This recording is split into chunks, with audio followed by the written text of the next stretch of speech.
Good evening guys, yun.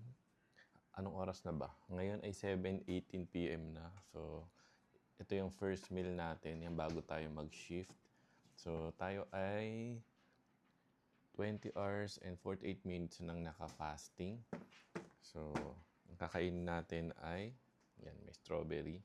Tapos, afritada, chicken afritada. Pero syempre, bago yan, tayo ay mag-fiber muna. So, kahit ba parang nakikita nyo, lagi kaming naka-fasting bago kumain. Fasting kasi nakakatulong din siya sa katawan natin. So, sa loob ng katawan natin, yung tiyan natin, lagi yan nagtatrabaho, nagtutunaw ng mga pagkain.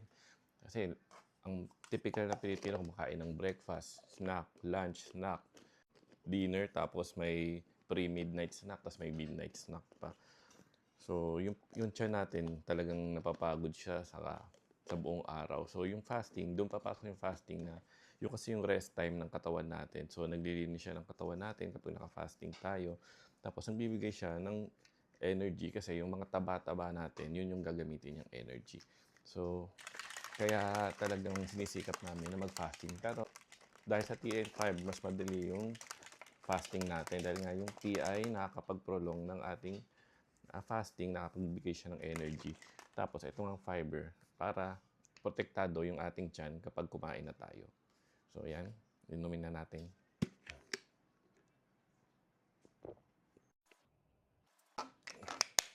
So, maghintay tayo ng 15 minutes at tayo ay kakain na. So, yan, kakain na tayo. Dahil nakapag-fiber tayo, another fiber. Medyo maasim. Meron din tayong kimchi.